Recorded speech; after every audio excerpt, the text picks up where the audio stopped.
Bienvenidos y bienvenidas. América Latina atraviesa por una coyuntura muy especial, marcada por elecciones en 3 países, pero también con una oleada migratoria en Centroamérica que no puede quedar de lado. Incluso la crisis económica junto a la catástrofe sanitaria marcan un tiempo de grandes dificultades y urgentes necesidades no satisfechas. De esto queremos conversar con la activista estadounidense Medea Benjamin y observadora también electoral acá en el Ecuador. Bienvenida, ¿cómo está usted? ¿Bien? Muy bien, gracias. Gracias por visitarnos. Un gusto de estar aquí. Gracias, muy amable. Qué bueno tenerla aquí físicamente presente. Le hemos entrevistado desde Estados Unidos, pero no aquí en el Ecuador. Le quería preguntar, ¿cómo valora usted la situación actual de América Latina en relación con lo que pasa en Estados Unidos, por ejemplo, con respecto a la migración y la pandemia? Bueno, primero quiero decir que la política de la administración de Biden desgraciadamente no ha cambiado bastante desde en comparación con la política de Trump. Nosotros pensamos que iba a haber una ruptura, que iba a haber políticas mucho más de compasión en cuanto a la migración, en cuanto a las sanciones contra países como Venezuela y Cuba. Pero no hemos visto hasta ahora un cambio muy grande. Yo creo que eso es debido a la presión interna que tiene Biden y que no quiere dar una apertura a la izquierda, que está ahora diciendo que él, con sus palabras de compasión hacia los migrantes, ha dado la bienvenida a miles y miles de más personas para tratar de cruzar la frontera. Es una situación delicada donde él quiere enfocarse en las cuestiones domésticas, porque tenemos problemas muy graves también. Sí, claro. Pero el mundo no es solo los Estados Unidos y la presión desde América Latina es muy fuerte, y yo creo que hay mucha división dentro de la misma administración. Hay muchos que quieren abrir las puertas porque saben que la gente está viviendo en condiciones pésimas en México, y otros que dicen que las encuestas dicen que el público no quiere esa migración tan grande y que eso no sería bueno para las próximas elecciones que están pensando. Claro, ahora. Pero faltaría todavía muchos años para eso. Incluso le quería preguntar que a propósito de este tema de la migración, el debate interno en los Estados Unidos no se produce precisamente con los sectores latinos o afroestadounidenses, es decir, no hay un diálogo entre sectores latinos y afroamericanos para hablar de estos temas y colocar como tesis de disputa política estos elementos. Pues sí hay. Sí. No sé si estás diciendo si hay alianzas entre... Sí, para poder poner en debate estos temas frente al gobierno. Sí hay, pero hay que reconocer que también es un momento en que la comunidad negra en los Estados Unidos tiene tantos problemas, que tenemos ese juicio de George Floyd que está en todas las televisiones. Ajá. Que la gente está hablando mucho de cómo vamos a manejar la represión de la policía, y yo creo que no hay tanta... que no hay la discusión que está diciendo, claro. No ha llegado a una altura donde debe estar. Claro. Porque como sabemos hay gente sufriendo mucho en la frontera,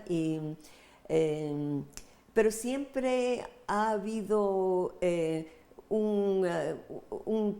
una alianza entre los grupos negros que están luchando por la justicia y los grupos latinos que están tratando de ver cómo vamos a dar la ciudadanía a los 11 millones de personas que están viviendo en los Estados Unidos en forma ilegal. Claro.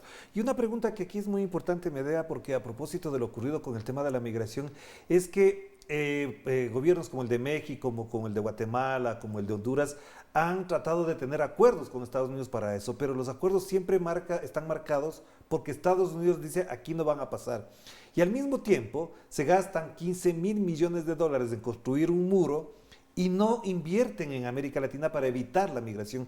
¿Cómo se puede valorar esta doble faceta del gobierno de Estados Unidos que dice no queremos migración, no queremos gente que esté aquí metida trabajando ilegalmente, pero al mismo tiempo nuestras inversiones con esos países es casi nula?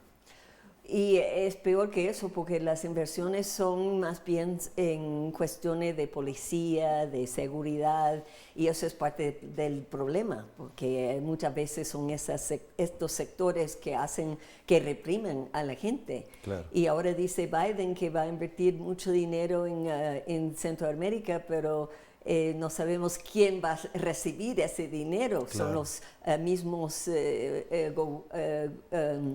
gobiernos corruptos como en Honduras. Y también hay un problema porque ahora la vicepresidenta Kamala Harris es la encargada de ese problema gravísimo de la migración. Y ella dice que quiere llegar a la raíz de la migración. Y yo creo que la raíz de la migración es el conducto, bueno, uno de las raíces, porque hay muchos. Es la historia de los Estados Unidos en América Latina, en Centroamérica, y el apoyo que ha dado siempre a los gobiernos corruptos, a los gobiernos no democráticos. También hay problema muy grave de las bandas que vienen de los Estados Unidos, de Los Ángeles, que han sido deportados y han crecido muchísimo en países como El Salvador. Claro, pero por ejemplo es muy rara, y no digo que extraña, pero es muy rara la política de Estados Unidos porque tienen un presidente que está siendo investigado por narcotráfico en Estados Unidos y mientras tanto bloquean a Venezuela y le acusan de narcotraficante, un presidente que no hay una sola prueba que demuestre eso. ¿Cómo se entiende esta doble postura de Estados Unidos? Tienen a un presidente investigado en Estados Unidos y Honduras no recibe ningún castigo. En Venezuela, en cambio, no hay ninguna prueba, pero está bloqueada brutalmente. Eso muestra que el enfoque que dice Biden que tiene sobre los derechos humanos es muy hipócrita, porque lo que dirigen la política exterior hacia América Latina son cuestiones domésticas. Claro.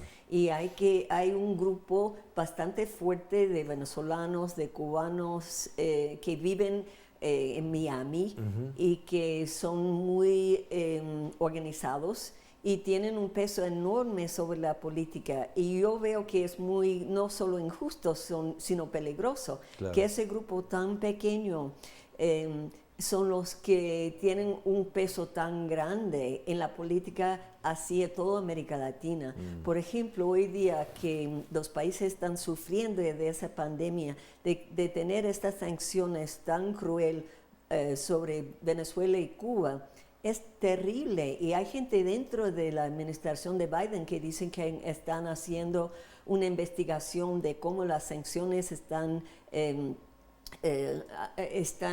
prohibiendo a esos gobiernos de dar la salud a la gente, sí, pero hasta ahora no han hecho nada para aliviar las sanciones. Y eso es debido a ese grupo de cubanos americanos, de venezolanos, que tienen presión en el Congreso y tiene gente en el mismo Congreso, como el senador más fuerte en la política exterior ahora es el senador Bob Menéndez, que es cubano-americano. Y que ha estado muchos años también, ¿no? Ha estado mucho tiempo al frente de eso. Sí, pero ahora como los demócratas controlan el Senado, él ha llegado a una posición muy poderosa. Claro. Y él tiene mucho, él es de la derecha. En cuanto a América Latina, en cuanto a Venezuela y Cuba, es horrible.